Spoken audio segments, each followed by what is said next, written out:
साईं राम जी आप सभी को और आप सभी का मेरे एक न्यू व्लॉग में स्वागत है। आशा करती हूँ आप सब अच्छे होंगे। मैं भी बहुत अच्छी हूँ।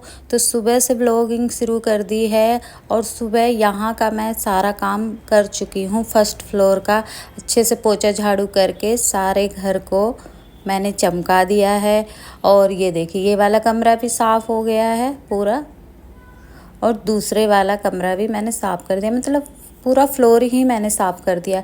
उसके बाद चलेंगे नीचे, क्योंकि पहले यहाँ का काम निपटा दिया मैंने सारा और फिर चलेंगे नीचे। ये देखिए, किचन वगैरह सब साफ़ कर दिए, वही मैं आप लोगों को दिखा रही हूँ क्योंकि आज कुछ जल्दी भी है और आज घर में कुछ कारण भी है कि इतनी सफाई क्यों चल रही है। फिर सोफ़ा बाहर निकाल दिया था, बेड बाहर निकाल दिया था। जो हॉल में सोफ़ा और बेड बिछा होता उनको बाहर गली में निकाल कर रख दिया है। बेड शीट से मैंने ढक दिया है और ये जो डॉगी है ये यहीं रहता है। उसके बाद हॉल को बिल्कुल खाली कर दिया। आज है घर में कीर्तन, तो इसीलिए जब भी घर में कीर्तन होता है ना तो मैं बाहर सोफ़ा और बेड निकाल कर रख देती हूँ और यहाँ से धो देती हूँ। हॉल को बहुत अच्छे से थोड़ा सा सर्फ डालकर और अच्छे से मैं रगड़ कर धो दूँगी, क्योंकि कीर्तन यहीं पे होगा। माता की चौकी यहीं लगाई जाएगी, तो जो भी भजन वगैरह गाए जाएंगे यहीं पे गाए जाएंगे। कहने का मतलब ये है कि कीर्तन यहीं होएगा, जो भी आएगा वो यहीं बैठेगा। तो उसके बाद मैं चली गई थी दुकान पर, वहाँ से फल लाने थे। तो मैं बड़ी मार्केट नहीं गई, यहीं पे आ गई अपने घर के आसपास की ही दुकान पे।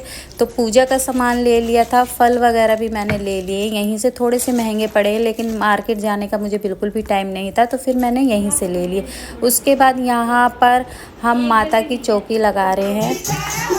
तो चौकी लगाने के बाद कीर्तन शुरू हो गया था, तो इसीलिए मैं यहाँ का सारा सामान हटा देती हूँ, क्योंकि हॉल में ही बैठते हैं। उसके बाद कीर्तन ख़त्म होने के बाद फिर हुई आरती, और ये बेटा है मेरा। यहाँ पर आरती की हमने और कीर्तन बहुत अच्छे से हो गया। यहाँ पर मैं आरती कर रही हूँ। उसके बाद सब हो गया था, फिर मैंने सारा सामान वापस से यहीं रखवा दिया। सोफ़ा, बेड और माता की चौकी ये सुबह उठाई जाएगी। उसके बाद आ गई हूँ मैं डिनर बनाने के लिए, और आज बहुत थकान हो गई थी क्योंकि सीढ़ी बार बार उतरना चढ़ना, तो पैर बहुत दुख गए थे। क्योंकि किचन ऊपर है ना, तो कुछ भी सामान लेने हमें ऊपर ही आना पड़ता है। और जब कोई घर में प्रोग्राम हो, कुछ भी हो, जब ज़्यादा थक जाते हैं। तो यहाँ पर सेम की फली बनाई है मैंने आलू के साथ। और ये जब मैं आलू काट रही थी ना तो मेरा हाथ कट गया। पहले इसमें मसाला डाल लेते हैं। और अभी तो नवरात्रों तक, ये तीसरा या चौथे नवरात्रे को मैंने कीर्तन करवाया था। चौथा नवरात्रा था, उस दिन मैंने कीर्तन करवाया था। तो ये ब्लॉग भी उसी दिन का है। तो यहाँ पर बिना लहसुन प्याज की सब्जी है और सादा सिंपल सा ही बन रहा है। बेसिक मसाले जो होते हैं, हल्दी, मिर्ची, धनिया, गरम मसाला और नमक डालकर मैंने सब्जी को पकने के लिए छोड़ दिया। इसको ढक देंगे और ये पकती रहेगी मीडियम आंच पर। इतना ही आटा लगा लिया था मैंने। और ये देखिए, मेरा अंगूठा कट गया है। आलू को मैं काट रही थी और पता नहीं कहाँ ध्यान था, एकदम अंगूठे से चाकू अंगूठे पे रखा और अंगूठा ही काट दिया। बहुत सारा खून आया था। और उसके बाद इतने सारे बर्तन हो गए थे। ये दोपहर तक के बर्तन थे जो मैंने शाम को धोए। सब्जी के तड़का लगाने के बाद ये बर्तन ही धोए हैं।